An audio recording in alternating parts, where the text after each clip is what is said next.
You talk about the receptive nature of the Nigerian youth, Muslims and Christians alike, because you've interfaced with all of them. Looking at a contemporary world, and the place of Islam, or the persecution, if you like, or the challenges Islam faces globally, largely it is driven by youths in most cases. You find out that the youths are involved in this violence, and so on and so forth. Why do you think the youths are becoming more and more vulnerable to some of this? Some say the youths, sometimes get distorted. I mean, in terms of preachings they get, sometimes they get indoctrinated and so on and so forth. How do you think this is playing a role in shaping, the thinking of our youths? One of the major reasons what I feel is the youth receive misinformation. And as we all know that the media, it is very powerful.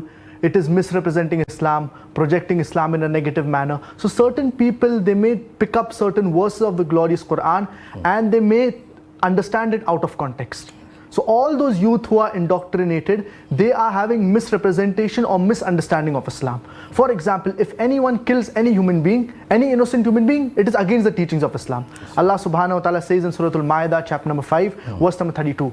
من قتل نفسا بغير نفس أو فساد في الأرض فكأنما قتل الناس جميعا ومن أحياها فكأنما أحيا الناس جميعا. So any Muslim youth who's indoctrinated to kill innocent human beings, not only non-Muslims, any innocent human being, whether it be Muslim or non-Muslim, killing any innocent human being, it is against the teachings of Islam. So anyone who teaches certain things which are going clearly against the verse of the glorious Quran, this is totally against the teachings of Islam. That's right. So what we should do is we should request the youth to go back to the glorious Quran and authentic teachings of our beloved Prophet Muhammad, peace be upon him.